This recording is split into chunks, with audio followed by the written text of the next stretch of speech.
그렇습니다. 이게 뭐 일일이 다 읽진 않겠습니다만 참고로 봐주시기 바랍니다. 아주 고약한 소리들을 중국 내에서 많이 했습니다.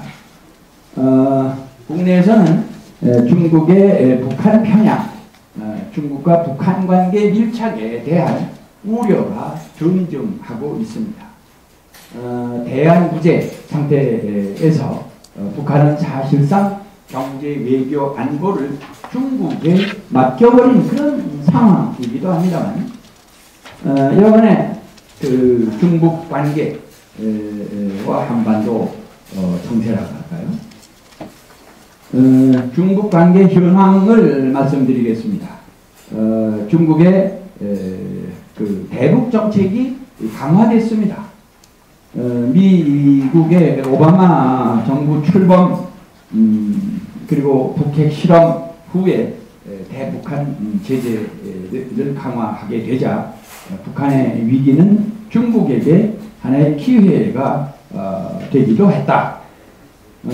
중국은 원자보 총리 북한 방문을 계기로 해서 중국과 북한 관계를 다시 복원하는, 그동안 뭐 그렇게 중국과 북한이 이렇게 가까운 것 같아도 내부적으로는 간단치 않은 그런 뭐 알력, 그런 그 마찰들이 계속 있어 왔습니다만은 최근에 그 중국과 북한 관계를 이렇게 복원하는 이런 그 계기가 되기도 했습니다. 천안 폭침, 김정일 방중 두 번이나 다녀왔습니다. 계기로 포괄적인 협력 관계를 구축하게 됐습니다. 북한 붕괴 방지, 북한 개방, 개혁을 설득하면서 대북한 영향력 유지에 주력을 하고 있다. 이렇게 말씀드릴 수가 있습니다. 그 중국의 동북진흥과 연계된 그 정부 주도의 전략적인 경협을 증대하고 있다. 그 내용은 대개 뭐 이러한 얘기들이 됩니다. 설명을 줄이도록 하겠습니다. 그 천안함 폭침 사건 이후에 중국과 북한 간의 무역이 아주 급증을 하고 있다. 2010년도에 약 34억 불에 이르렀다. 굉장히 그 신장을 한 겁니다. 북한의 대중 경제 의존도는 80%에 이르고 있다. 이렇게 말씀드릴 수가 있습니다. 북한의 전략물자 대부분이 중국제가 되고 있습니다. 그 북중 경협 확대 요인 설명을 생략하겠습니다. 6페이지 봐주시기 바랍니다. 상호 전통적 우호 친선, 특수한 혈맹 관계를 강조하고 있습니다. 그 한미동맹 강화에 대응해서 양국 관계를 강화하고 밀착하는 이런 수순이 되겠습니다만, 남북 관계는 악화되고 국제사회의 대북 제재에 따르는 그런 풍선 효과라고도 볼 수가 있겠습니다. 중국의 북한 편향 이유, 그 중북 관계의 뿌리라고 할까요? 역사적으로 중국의 북한 지역에 대한 관심, 이해는 아주 깊고 끈질기다. 이렇게 말씀드릴 수 있습니다. 중국은 북한 지역을 자국의 성곽이자 그 방파제 또는 완충지대로 인식하고 있습니다. 자고로 북한 지역은 쉽게 포기할 수 없는 전략적인 자산이 아니었나, 뭐 이런 생각입니다.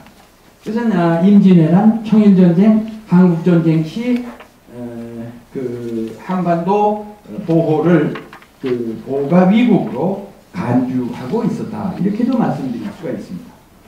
특히 북한 지역이 위난에 처했을 때 중국은 그 위험을 무릅쓰고 무력으로 개입하고 간섭했습니다. 지정학적으로도 북한 지역은 어떤 경우 어떤 식으로든 관여해야 할 땅 또는 그 적대 세력을 저지해야 할 그런 완충지대로 인식하고 있습니다. 임진왜란, 청일전쟁, 한국전쟁에서 한반도의 중요성을 경험했습니다. 특히 청일전쟁 패배에서 한반도의 그 치명성을 확인했다고 봐도 되겠죠. 청일전쟁 패배는 중국의 2000여 년의 중화질서를 종언하게 됐고 일본에 대한 중국 대륙 유린 등을 초래했습니다. 지금 중국은 북한 지역이 다시 대내외적 위험에 처해 있다고 판단하고 정치 외교적 후원, 경제적 협력을 통한 북한의 안정, 변화를 추구하고 있습니다. 변화라고 하는 것은 북한이 개방화되도록 자극을 주고 권고를 하고 있다는 말씀이 됩니다. 다만 시대 상황의 변화에 따라서 중국인들의 대북한 인식도 이것은 바뀌고 있다. 이렇게도 말씀을 드릴 수 있습니다. 중국 내 다수인 전통주의자들은 북한을 전략적 완충 자산으로 이렇게 간주하고 있는 것이 사실입니다. 반면에 북한의 핵실험, 또 대남 도발 등 중국인의 인내가 한계에 도달했다. 이렇게도 말씀드릴 수가 있습니다. 언제까지 중국이 북한의 인질이 되어야 되느냐, 이런 자성의 목소리도 꽤 있습니다만은 중국 내에서 북한과 한반도 통일 문제에 관한 그런 논의가 활발하게 전개된 바도 있습니다. 말하자면 북한 자산론, 그러니까 북한이 중국의 자산이나 다름이 없기 때문에 한반도 통일이라고 하는 것은 이것은 위협이 된다. 이렇게 보는, 그리고 북한 부담론, 이 북한을 언제까지 이렇게 우리가 부담을 해야 되느냐 하는 것 때문에 한반도 통일이 된다는 것은 중국에게 짐을 덜어주는 그런 통일 이익론 또 함께 있습니다. 남북 통일에 대한 중국의 입장은 원칙으로 말씀드린다면 통일은 지지하되 그 과정과 결과는 두고 봐야 하겠다. 남북 당사자 간의 자주적이고 평화적인 방법에 의해서 하면 좋은 것이 아니냐. 통일 한국은 자국의 우호적이거나 최소한 중립적이었으면 좋겠다.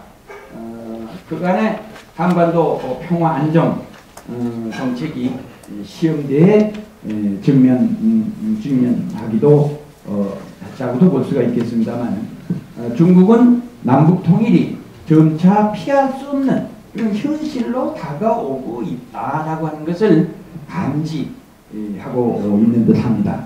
한국이 주도하는 통일이 불가피할 것으로 또 인식하기 시작을 했습니다. 한편 최근에는 한반도 통일에 대비한 유의미한 그런 변화도 감지됩니다. 그동안의 한반도 통일 문제에 대해서는, 그리고 북한의 급변 사태 관련해서는 말을 못하도록 세미나의 주제로도 올라가지 못하도록 이렇게 했습니다만 이것을 점차 작년부터는 허용하기 시작을 했다 하는 점은 상당히 흥미로운 그런 사실이기도 합니다. 중국은 남북한이 궁극적으로 독립적이고 평화로운 통일을 실현하기를 희망하고 지지한다라고 하는 얘기는 공개적으로는 이렇게 하고 있습니다만은 전문가들 사이에 한반도 통일 이익론과 한반도 통일 위협론이 이렇게 서로 이렇게 말하자면 논쟁이 벌어지기도 합니다만은 중국 내 한반도 통일 이익론과 위협론 그런 거 이렇게 자료로 정리를 해봤습니다. 한번 읽어보시기 바랍니다.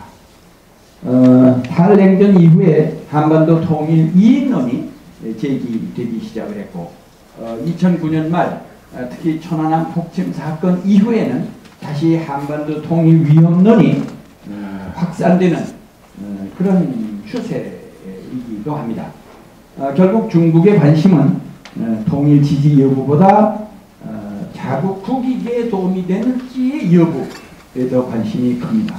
통일 과정이나 결과가 북익에 반하지 않는다면 반대할 이유는 없지 않겠느냐 하는 그런 견해도 없지 않아 있습니다만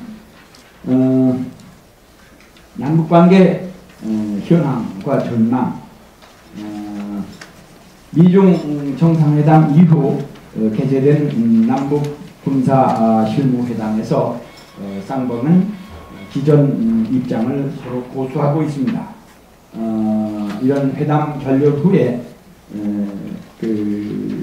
북한은 백두산 화산 관련 대화를 제의하기에 이르렀습니다만 북한의 대남 전략이라고 할까요? 북한의 최고 국정 목표는 김부자 세습 정권의 생존과 안정화에 있다고 봐야 되겠죠. 육자회담을 통해서 국제사회의 대북 제재에서 비전하는 그런 일이 벗어나는 일이 급선무라고 보겠죠. 이를 위해서 대미 평화 공세를 크게 강화하면서 북미 대화, 육자회담의 선행 조건인 남북 대화 성사에 주력을 할 것입니다. 핵 억제력과 기습 침투 능력을 강화하면서 군사적 위협을 증대할 것이다. 이렇게 봅니다. 강원 양면 전략을 구사하고 남한의 정책 전환 그리고 남남 갈등을 조성하겠다고 하는 것이 그들의 속셈이라고 봅니다. 한국의 대북 정책 이건 여러분 아시는 대로 굳이 설명을 하지 않겠습니다. 한번 자료를 봐주시기 바랍니다. 9페이지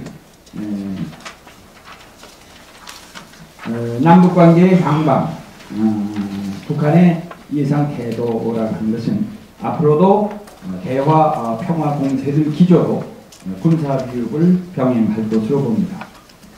관건인 천안함 북침 비핵화에 대한 진정성은 기대하기 어렵다. 천안함 폭침과 관련 기존 주장과 논리를 고수하고 있습니다.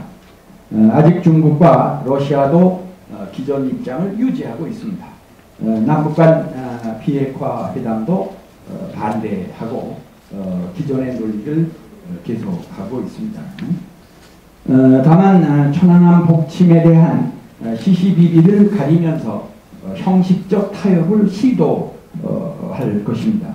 NLL 문제를 제기하고 사건 재조사를 주장하고 쟁점화하려고 할 것입니다. 사과의 수준과 범위를 축소시키면서 책임을 남한에 전가하려고 할 것입니다. 당분간 연평도 포격보다 더 위험한 그런 전술은 선택하기 어렵지 않겠나 이렇게 보기도 합니다만 남북관계는 현재 전쟁 협상 간 딜레마에서 상대방 압박에 주력하는 과정이죠. 북한은 군사적 위협을 남한은 대북 제재를 강화하는 그런 관계라고 봅니다. 상호 대화의 문을 열고 있으나 당분간은 관계 호전 가능성은 없다고 봅니다. 현재의 남북관계는 실무적 차원에서 개선하기 어려운 그런 상황이라고 봅니다. 고려사항 한반도는 미중 간 갈등과 경쟁의 지정학적 최전선에 위치하고 있습니다. 양국은 상호 한반도에서의 전략적 균형 유지를 계속 추구하고 있습니다. 이런 상황에서 한국은 한미관계와 한중관계를 조화시키기가 쉽지 않다 이렇게 생각을 합니다. 남한의 대북 정책에서 전략적인 변수는 미중 관계와 중국 변수라고 봅니다. 한반도 문제와 미중 관계의 연계성, 민감성에 보다 유의해야 하겠죠. 남한이 북한을 관리하는 과정에서 중국 변수의 중요성이 증대하고 있는 것도 사실입니다. 미국도 중국과 협력하지 않으면 국내 문제를 해결하기가 어렵지 않는가. 미국은 한국을 위해서 계속 대중국 관계를 희생하지 않을 것이다. 이렇게 봅니다. 따라서 한반도 운명을 우리가 주도한다는 그러한 의지, 능력이 더욱 중요해진다. 이렇게 봅니다. 한국은 미중 양국 모두 포기할 수 없는 그런 엄청나게 중요한 나라입니다. G20 세계 경제 강국으로 우뚝 서 있지 않습니까? 한국은 이제 과거의 그 우물한 개구리, 고래 싸움에 등 터지는 그런 새우가 아니라 이제 민환하게 대양을 헤엄쳐나가는 그런 지혜로운 돌고래가 되어야 하겠다. 이런